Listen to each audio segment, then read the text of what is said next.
ನಮಸ್ಕಾರ. ಹವ್ಯಕ ಪಾಕಶಾಲೆಗೆ ಸ್ವಾಗತ. ಎಲ್ಲ ರೀತಿಯಾದಂತಹ ಸ್ವೀಟನ್ನು ನೀವು ಮಾಡಿ ತಿಂದಿರ್ಬೋದಲ್ಲ. ಈ ಥರದಲ್ಲಿ ಒಮ್ಮೆ ಟ್ರೈ ಮಾಡಿ ನೋಡಿ ನೀವು. ಗೋಧಿ ಕಡಿ ಮತ್ತು ತೆಂಗಿನಕಾಯಿ ಎಲ್ಲ ಹಾಕಿಬಿಟ್ಟು ಮಾಡಿದಂತಹ ಒಂದು ಹೊಸ ರುಚಿಯನ್ನು ಟ್ರೈ ಮಾಡಿ ನೋಡಿದರೆ ಮತ್ತೆ ಮತ್ತೆ ಮಾಡಬೇಕು ತಿನ್ನಬೇಕು ಅನಿಸುತ್ತೆ. ಅಷ್ಟು ಟೇಸ್ಟಿಯಾಗಿರುತ್ತೆ, ತುಂಬ ಹೆಲ್ದಿಯಾಗಿರುತ್ತೆ ಕೂಡ. ಜಾಸ್ತಿ ಪ್ರಮಾಣದಲ್ಲಿ ತುಪ್ಪ ಆಗಲಿ ಆಮೇಲೆ ಸಕ್ಕರೆ ಯಾವುದು ಬೇಕಾಗಿಲ್ಲ, ಬಹಳ ಟೇಸ್ಟಿಯಾಗಿರುತ್ತೆ. ಬನ್ನಿ ಮಾಡೋದು ಹೇಗೆ ಅಂತ ನೋಡೋಣ. ಇದಕ್ಕಾಗಿ ನಮಗೆ ಬೇಕಾಗಿರುವಂತಹ ಪದಾರ್ಥಗಳನ್ನೆಲ್ಲ ಒಂದೇ ಅಳತೆಯಲ್ಲಿ ನಾನು ತಗೊಂಡಿದ್ದೀನಿ.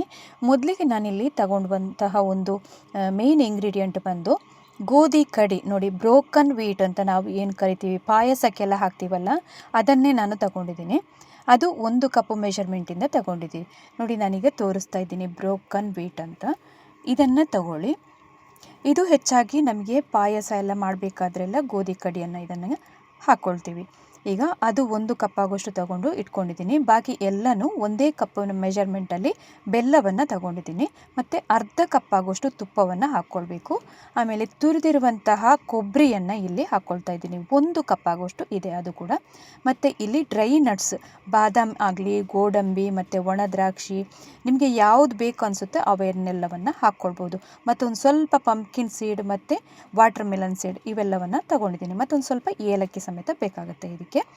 ಈಗ ಒಲೆ ಮೇಲೆ ಒಂದು ಬಾಣಲಿಯನ್ನು ಇಟ್ಕೊಂಡಿದ್ದೀನಿ. ಅದಕ್ಕೆ ನಾವು ತೆಗೆದಿಟ್ಟಿರುವಂತಹ 1 ಕಪ್ ಆಗುವಷ್ಟು ಬೆಲ್ಲವನ್ನು ಈಗ ಹಾಕ್ಕೊಂಡು ಅದಕ್ಕೆ 3 ಕಪ್ ಆಗುವಷ್ಟು ನೀರನ್ನು ಕೂಡ ಹಾಕ್ಕೊಂಡು ನಾವು ಬೆಲ್ಲವನ್ನು ಕರಗೋದಕ್ಕೆ ಬಿಡೋಣ ಒಂದು ಸೈಡಲ್ಲಿ. ಅದು ಹಾಗೆಯೇ ಬೆಲ್ಲ ಕರಗ್ತಾ ಇರಲಿ. ನೆಕ್ಸ್ಟ್ ಇನ್ನೊಂದು ಬಾಣಲೆಯನ್ನು ತಗೊಂಡು ಅದಕ್ಕೆ ಈಗ ನಾವು 2 ಚಮಚದಿಂದ 3 ಚಮಚ ಆದರೂ ಕಡಿಮೆ ಅಂದರೆ ತುಪ್ಪವನ್ನು ಹಾಕ್ಕೊಳ್ಬೇಕು. ತುಪ್ಪದಲ್ಲೇ ನಾವೀಗ ಗೋಧಿ ಕಡಿಯನ್ನು ಹಾಕಿ ಈ ಥರ ಫ್ರೈ ಮಾಡ್ಕೊಳ್ಬೇಕು. ಇದು ತುಂಬ ಚೆನ್ನಾಗಿ ಘಮ ಸಮೇತ ಬರುತ್ತೆ ನಮಗೆ ತುಪ್ಪವನ್ನು ಹಾಕಿದರೆ. ಆಮೇಲೆ ರುಚಿ ಕೂಡ ತುಂಬಾ ಇನ್ನೂ ಜಾಸ್ತಿ ಆಗುತ್ತೆ. ಈಗ ಉರಿಯನ್ನು ತುಂಬ ಲೋ ಫ್ಲೇಮಲ್ಲಿ ಇಟ್ಕೊಂಡು ಇದನ್ನು ಫ್ರೈ ಮಾಡ್ಕೊಳ್ಳಿ. ಕಲರ್ ಏನಿದೆ ಅದು ಒಂದು ಸ್ವಲ್ಪ ಬಿಳಿ ಕಲರಿಗೆ ಟರ್ನ್ ಆಗುತ್ತೆ, ಅಲ್ಲಿ ತನಕ ನಾವು ಹುರ್ಕೊಳ್ಬೇಕಾಗತ್ತೆ. ಜಾಸ್ತಿ ಹೊತ್ತು ಅಂತಂದರೆ ಒಂದು 5ರಿಂದ 7 ನಿಮಿಷ ಆದರೂ ಕಮ್ಮಿ ಅಂದರೆ ಅಷ್ಟು ಹೊತ್ತು ಹುರ್ಕೊಳ್ಬೇಕು.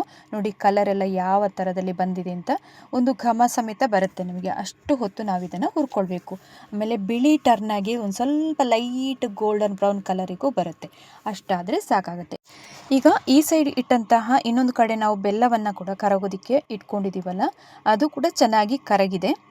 ಇನ್ನೀಗ ಈ ಕರಗಿರುವಂತಹ ಬೆಲ್ಲದ ನೀರನ್ನು ನಾವೀಗ ಶೋಧಿಸ್ಕೊಂಡು ನಾವು ಹುರಿದುಕೊಂಡು ಇಟ್ಟಿರುವಂತಹ ಈ ಗೋಧಿ ಕಡಿ ಏನಿದೆ ಅದಕ್ಕೆ ಹಾಕ್ಕೊಳ್ಬೇಕು. ಆದಷ್ಟು ಶೋಧಿಸ್ಕೊಂಡು ಹಾಕ್ಕೊಳ್ಳಿ. ಯಾವುದೇ ಕಾರಣಕ್ಕೂ ಹಾಗೇ ಹಾಕೋದಕ್ಕೆ ಹೋಗಬೇಡಿ. ತುಂಬ ಕಸ ಎಲ್ಲ ಇರುತ್ತಲ್ಲ ಈ ಬೆಲ್ಲದಲ್ಲೆಲ್ಲ, ಅದಕ್ಕೋಸ್ಕರ ಈ ಥರ ಶೋಧಿಸ್ಕೊಂಡು ಹಾಕ್ಕೊಳ್ಳೋದು. ಈಗ ನೋಡಿ, ಒಂದು ಸ್ಟ್ರೈನರನ್ನು ತಗೊಂಡು ಈ ಥರ ಶೋಧಿಸ್ಕೊಳ್ತಾ ಇದ್ದೀನಿ. ಈಗಾಗಲೇ ಇದು ಉರಿ ಸಮೇತ ತುಂಬ ಕಮ್ಮಿ ಉರಿಯಲ್ಲೇ ಇಟ್ಕೊಂಡು ಈ ಪ್ರೊಸೆಸನ್ನು ಮಾಡ್ಕೊಳ್ಬೇಕು. ಶುರುವಿಂದ ಕೊನೆ ತನಕನೂ ಯಾವುದೇ ಕಾರಣಕ್ಕೂ ಮೀಡಿಯಮ್ ಉರಿ ಆಗಲಿ ಹೈ ಫ್ಲೇಮಲ್ಲಿ ಇಟ್ಕೊಳ್ಳೋದಕ್ಕೆ ಇದನ್ನು ಹೋಗಬೇಡಿ. ಇನ್ನು ಒಮ್ಮೆ ಕೈ ಆಡಿಸಿ ಇದನ್ನು ಹಾಗೆಯೇ ಬೆಲ್ಲದ ನೀರಲ್ಲೇ ಬೇಯೋದಕ್ಕೆ ಬಿಡಬೇಕು. ಜಾಸ್ತಿ ಟೈಮು ತಗೊಳ್ಳುತ್ತೆ ಇದು ಬೇಯೋದಕ್ಕೆ. ನೀವು ಇದಕ್ಕೆ ಕೊನೆಯಲ್ಲಿ ಬೇಯ್ತಾ ಬಂದ ಹಾಗೆ ನೀರು ಬೇಕಂದರೆ ಮತ್ತೆ ಆ್ಯಡ್ ಮಾಡ್ಕೊಳ್ಬೋದು. ಕಡಿಮೆ ಪಕ್ಷ ಅಂತಂದರೂ ಇದು ಒಂದು ಸಾಮಾನ್ಯ ಒಂದು 1/4 ಗಂಟೆಯಿಂದ ಜಾಸ್ತಿ ಟೈಮ್ ಹಿಡಿಯುತ್ತೆ. ನೀವು ನೋಡ್ಕೊಳ್ಬೋದು, ಚೆಕ್ ಮಾಡ್ಬೋದು. ಸ್ವಲ್ಪ ಮೆತ್ತಗಾಗಬೇಕು, ಅಲ್ಲಿ ತನಕ ಇದು ಬೇಯಬೇಕಾಗುತ್ತೆ. ಅಥವಾ ನೀವು ಒಂದು ಪಕ್ಷ ಕುಕ್ಕರಲ್ಲಿ ಇಡ್ತೀರಿ ಅಂತಂದರೆ ಕುಕ್ಕರಲ್ಲಿ ಸಮೇತ ಬೇಯಿಸ್ಬೋದು. ಬಟ್ ನಿಮಗೆ ಈ ಥರ ಬೇಯಿಸೋದ್ರಿಂದ ತುಂಬ ರುಚಿ ಜಾಸ್ತಿ. ಈಗ ಅದು ಬೇಯ್ತಾ ಇರಲಿ. ಇನ್ನೊಂದು ಕಡೆ ನಾವೀಗ ಡ್ರೈ ನಟ್ಸನ್ನೆಲ್ಲ ಹುರ್ಕೊಳ್ಳೋಣ. ಅದಕ್ಕಾಗಿ ನಾನು 2 ಚಮಚ ಆಗೋಷ್ಟು ತುಪ್ಪವನ್ನು ಹಾಕ್ಕೊಂಡು ಫಸ್ಟಿಗೆ ನಾವೀಗ ಬಾದಾಮನ್ನು ಹುರ್ಕೊಳ್ಬೇಕು. ಸಣ್ಣದಾಗಿ ಕಟ್ ಮಾಡಿರುವಂತಹ ಬಾದಾಮನ್ನು ಹಾಕ್ಕೊಂಡಿದ್ದೀನಿ. ನಂತರ ನೆಕ್ಸ್ಟ್ ಬಾದಾಮ್ ಒಂದು ಸ್ವಲ್ಪ ಫ್ರೈ ಆಯಿತು ಅಂದಾಗ ಗೋಡಂಬಿಯನ್ನು ಹಾಕ್ಕೊಳ್ಬೇಕು. ಗೋಡಂಬಿ ಹುರ್ಕೊಳ್ಳೋದಕ್ಕೆ ತುಂಬ ಟೈಮ್ ಬೇಕಾಗೋದಿಲ್ಲ, ಅದಕ್ಕೋಸ್ಕರ ಗೋಡಂಬಿಯನ್ನು ಲಾಸ್ಟಲ್ಲಿ ಹಾಕ್ಕೊಳ್ಳೋದು. ಈಗ ಅದು ಗೋಲ್ಡನ್ ಬ್ರೌನಿಗೆ ಕಲರಿಗೆ ಟರ್ನ್ ಆಯಿತು ಅಂದಾಗ ತೆಗೆದು ಒಂದು ತಟ್ಟೆಯಲ್ಲಿ ಹಾಕಿ ಇಟ್ಟಿರೋಣ. ನೆಕ್ಸ್ಟ್ ಇದಕ್ಕೆ ನಾವೀಗ ಬಾಕಿ ನಾವು ಏನೆಲ್ಲ ಸೀಡ್ಸನ್ನೆಲ್ಲ ತೆಗೆದಿಟ್ಟಿದ್ದೀವಿ ನೋಡಿ, ಒಂದು ಪಂಪ್ಕಿನ್ ಸೀಡ್ ಮತ್ತು ಸ್ವಲ್ಪ ಪಿಸ್ತಾವನ್ನು ಇಲ್ಲಿ ತಗೊಂಡು ಹಾಕ್ಕೊಂಡಿದ್ದೀನಿ. ಮತ್ತೊಂದು ಸ್ವಲ್ಪ ವಾಟರ್ ಮೆಲನ್ ಸೀಡ್. ಇವಿಷ್ಟನ್ನು ಸ್ವಲ್ಪ ಅಷ್ಟೇ ಲೈಟಾಗಿ ರೋಸ್ಟ್ ಮಾಡಿದರೆ ಸಾಕು, ತುಂಬ ಫ್ರೈ ಮಾಡೋದೇನು ಬೇಕಿಲ್ಲ. ತುಪ್ಪದಲ್ಲಿ ನೋಡಿ, ಅದೇ ತುಪ್ಪದಲ್ಲಿ ಸ್ವಲ್ಪ ಅಷ್ಟೇ ಫ್ರೈ ಮಾಡ್ತಾಯಿದ್ದೀನಿ. ಅದನ್ನು ತೆಗೆದು ವಾಪಸ್ ಅದೇ ತಟ್ಟೆಗೆ ಹಾಕಿ ಇಟ್ಟಿರೋಣ. ಇನ್ನು ಬಾಕಿ ನಮಗೆ ಹುರ್ಕೊಳ್ಳೋದಕ್ಕೆ ಇರುವಂಥದ್ದು ಅಂತಂದರೆ ಒಂದು ಒಣ ದ್ರಾಕ್ಷಿ, ಆಮೇಲೆ ತೆಂಗಿನಕಾಯಿ ತುರಿ, ಒಣ ಕೊಬ್ಬರಿ ತುರಿ, ಇಷ್ಟನ್ನು ಹುರ್ಕೊಂಡ್ರೆ ಆಯಿತು. ಈಗ ವಾಪಸ್ ತಿರ್ಗಾ ತುಪ್ಪವನ್ನು ಹಾಕ್ಕೊಳ್ತಾ ಇದ್ದೀನಿ 2 ಚಮಚ ಆಗುವಷ್ಟು. ಮತ್ತು ಈಗ ದ್ರಾಕ್ಷಿಯನ್ನು ಹುರ್ಕೊಳ್ಳೋಣ. ಇದರಲ್ಲಿ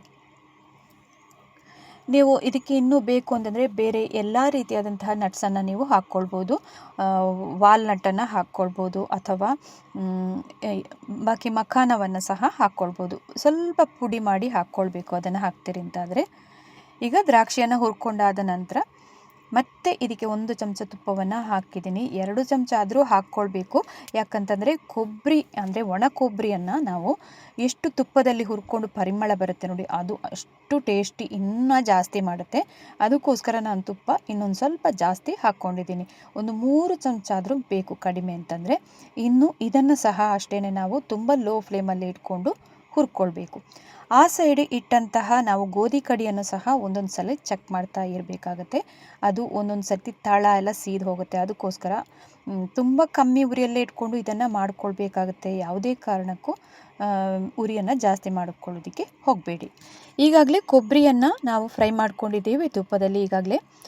ಇನ್ನು ಇದನ್ನು ತೆಗೆದು ಒಂದು ಸಪರೇಟಾಗಿ ತಟ್ಟೆಯಲ್ಲಿ ತೆಗೆದಿಡೋಣ. ನಾವಾಗಲೇ ಫ್ರೈ ಮಾಡಿದಂತಹ ನಟ್ಸ್ ಎಲ್ಲ ಇದೆಯಲ್ಲ, ಅದು ಒಂದು ಸಪ್ರೇಟಾಗಿ ಎತ್ತಿಟ್ಟಿರಬೇಕು. ಇದನ್ನು ಬೇರೆಯೇ ಇನ್ನೊಂದು ತಟ್ಟೆಗೆ ಹಾಕಿ ಇಟ್ಟಿರೋಣ. ನಂತರ ಈಗ ನಾವು ಗೋಧಿ ಕಡಿಯನ್ನು ಒಮ್ಮೆ ಚೆಕ್ ಮಾಡ್ಕೊಳ್ಳೋಣ, ಹೇಗೆ ಬಂದಿದೆ ಅಂತ, ಬೆಂದಿದೆಯೋ ಇಲ್ವೋ ಅಂತ ಒಮ್ಮೆ ಚೆಕ್ ಮಾಡಿ ನೋಡ್ಕೊಳ್ಬೋದು.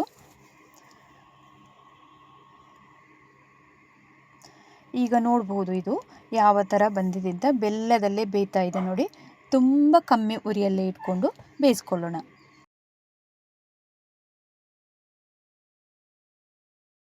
ಈಗ 2ನೇ ಬಾರಿಗೆ ಮುಚ್ಚಳವನ್ನು ತೆಗೆದು ತೋರಿಸ್ತಾ ಇದ್ದೀನಿ. ನೀರೆಲ್ಲ ಆರೋಯ್ತು ನೋಡಿ. ಆಮೇಲೆ ಮತ್ತೆ ವಾಪಸ್ ನಾವು ನೀರನ್ನು ಹಾಕ್ಕೊಳ್ಬೇಕಾಗತ್ತೆ. ಇದು ಬೆಲ್ಲ ಆಮೇಲೆ ಇದನ್ನೆಲ್ಲ ಅಬ್ಸಾರ್ಬ್ ಮಾಡಿಕೊಂಡು ಯಾವ ಕಲರಿಗೆ ಬಂದಿದೆ ಅಂತ ನೋಡ್ಬೋದು ನೀವು. ಸರಿಯಾಗಿ ಬೇಯಬೇಕು. ಟೋಟಲಾಗಿ ಒಂದು ನಮಗೆ 20 ನಿಮಿಷದಿಂದ ಜಾಸ್ತಿ ಟೈಮು ತಗೊಳ್ಳತ್ತೆ. ಈಗಾಗಲೇ ಚೆನ್ನಾಗಿ ಬೆಂದ ಮೇಲೆ ನಾನು ತೋರಿಸ್ತಾ ಇದ್ದೀನಿ. ಇಷ್ಟ ಆದರೆ ಸಾಕಾಗುತ್ತೆ. ನೀವು ಕೈಯಲ್ಲಿ ಒಂದು ಸಲ ಚೆಕ್ ಮಾಡಿ ನೋಡ್ಕೊಳ್ಳಿ ಬೆಂದಿದೆಯೋ ಇಲ್ಲವೋ ಅಂತ. ಚೆನ್ನಾಗಿ ಬೆಂದಿದೆ, ಮೆತ್ತಗಾಗಿದೆ ಅಂತ ಅಂದರೆ ನಾವಿನ್ನು ಇದಕ್ಕೆ ಸ್ವಲ್ಪ ಏಲಕ್ಕಿ ಪೌಡ್ರನ್ನು ಹಾಕ್ಕೊಳ್ಬೇಕು. ಮತ್ತು ನಾವು ತೆಗೆದಿಟ್ಟಂತಹ ಅರ್ಧ ಕಪ್ಪಲ್ಲಿ ತುಪ್ಪ ಉಳಿದಿದೆ ನೋಡಿ, ಅವನ್ನೆಲ್ಲವನ್ನು ಇದಕ್ಕೆ ಲಾಸ್ಟಲ್ಲಿ ಹಾಕ್ಕೊಳ್ಬೇಕು. ಈಗ ಮೊದಲಿಗೆ ಏಲಕ್ಕಿ ಪೌಡ್ರನ್ನು ಹಾಕ್ಕೊಳ್ತಾ ಇದ್ದೀನಿ. ಮತ್ತು ಇದಕ್ಕೆ ತುಪ್ಪವನ್ನು ನಾವೀಗ ತೆಗೆದಿಟ್ಟದನ್ನು ಹಾಕ್ಕೊಳ್ತಾ ಇದ್ದೀನಿ ನೋಡಿ. ಎಲ್ಲ ತುಪ್ಪ ಸ್ವಲ್ಪ ಅಷ್ಟೇ ಉಳಿದಿದೆ ಅಷ್ಟೇ, ಕೊನೆಯಲ್ಲಿ ಅಷ್ಟನ್ನೆಲ್ಲವನ್ನು ಹಾಕ್ಕೊಂಡಿದ್ದೀನಿ. ಮತ್ತು ಇನ್ನು ಹುರಿದಿಟ್ಟಂತಹ ಕಾಯಿ ತುರಿಯನ್ನು, ಕೊಬ್ಬರಿ ತುರಿಯನ್ನು ಇದಕ್ಕೆ ಆ್ಯಡ್ ಮಾಡ್ಕೊಂಡಿದ್ದೀನಿ. ಇದನ್ನು ಕೊಬ್ಬರಿ ತುರಿಯನ್ನು ಹಾಕಿಬಿಟ್ಟು ಒಮ್ಮೆ ಮಿಕ್ಸ್ ಮಾಡ್ಕೊಳ್ಳೋಣ. ಈ ಬೆಲ್ಲ ಆಗಿರ್ಬೋದು, ಗೋಧಿ ಕಡಿ ಜೊತೆಗೆ ಆ ಬೆಲ್ಲದ ಜೊತೆಗೆ ಇದೊಂದು ಸ್ವಲ್ಪ ಹೊಂದ್ಕೊಳ್ಬೇಕು. ಈಗ ಕೊಬ್ಬರಿ ತುರಿಯನ್ನು ಹಾಕಿ ಚೆನ್ನಾಗಿ ಮಿಕ್ಸ್ ಮಾಡಿ ಆದ ನಂತರ ವಾಪಸ್ ನಾವು ಬಾಕಿ ಎಲ್ಲ ನಟ್ಸನ್ನೆಲ್ಲ ಹುರಿದಿಟ್ಟಿದ್ದೀವಲ್ಲ, ಪಿಸ್ತಾ ಆಗಿರ್ಬೋದು, ಗೋಡಂಬಿ, ದ್ರಾಕ್ಷಿ, ಆಮೇಲೆ ಬಾದಾಮ್, ಇವನ್ನೆಲ್ಲವನ್ನು ಹಾಕ್ಕೊಂಡು ಒಟ್ಟಿಗೆ ಹಾಕ್ಕೊಂಡಿದ್ದೀನಿ. ಮತ್ತೊಮ್ಮೆ ಚೆನ್ನಾಗಿ ಮಿಕ್ಸ್ ಮಾಡಿಕೊಂಡ್ರೆ ಸೂಪರ್ ಆದಂತಹ ಒಂದು ಸ್ವೀಟ್ ಕೂಡ ರೆಡಿಯಾಗುತ್ತೆ. ನೀವು ಇದನ್ನು ಯಾವತ್ತಾದರೂ ಸ್ವೀಟ್ ಮಾಡಬೇಕು, ತಿನ್ನಬೇಕು ಅಂತ ಅಂದ್ಕೊಂಡಾಗ, ಅಥವಾ ಮಕ್ಕಳಿಗೆಲ್ಲ ಯಾವತ್ತಾದರೂ ಸ್ವೀಟ್ ಬೇಕು ಅಂತ ಕೇಳ್ತಾರಲ್ಲ, ಅವಾಗವಾಗ ಏನಾದರೂ ಮಾಡಬೇಕು ಅಂತ ಅನಿಸಿದೆ, ಹೊಸ ರುಚಿಯನ್ನು ಈ ಥರದನ್ನು ಮಾಡಿಕೊಡಿ. ತುಂಬಾ ಇಷ್ಟಪಟ್ಟು ತಿಂತಾರೆ ಇದನ್ನು. ಆಮೇಲೆ ಹೆಲ್ತಿಗೆ ಸಹ ಒಳ್ಳೆಯದಿದು, ತುಂಬ ಒಳ್ಳೆಯದು. ಮನೆಯಲ್ಲಿ ಗೆಸ್ಟ್ ಎಲ್ಲ ಯಾರಾದರೂ ಬರ್ತಾರೆ ನೋಡಿ, ಅವಾಗೆಲ್ಲ ಹೊಸ ರುಚಿಯನ್ನು ಈ ಥರದನ್ನು ಮಾಡಿ ಕೊಡ್ಬೋದು. ಇವತ್ತಿನ ರೆಸಿಪಿ ನಿಮಗೆಲ್ಲರಿಗೂ ಇಷ್ಟ ಆಗಿರ್ಬೋದು ಅಂತ ಅಂದ್ಕೊಂಡಿದ್ದೀನಿ. ಮನೆಯಲ್ಲಿ ನೀವು ಸಹ ಇದೇ ರೀತಿಯಾಗಿ ಟ್ರೈ ಮಾಡಿ ನೋಡಿ. ನಿಮ್ಮ ಅನಿಸಿಕೆ ಅಭಿಪ್ರಾಯಗಳನ್ನು ತಿಳಿಸೋದನ್ನು ಮರಿಬೇಡಿ. ಹವ್ಯಕ ಪಾಕಶಾಲೆಯಲ್ಲಿ ಇನ್ನೊಂದು ಹೊಸ ರುಚಿಯೊಂದಿಗೆ ಮತ್ತೊಮ್ಮೆ ನಿಮ್ಮನ್ನು ನಾನು ಸಿಗ್ತೀನಿ. ಅಲ್ಲಿ ತನಕ ನಮಸ್ಕಾರ.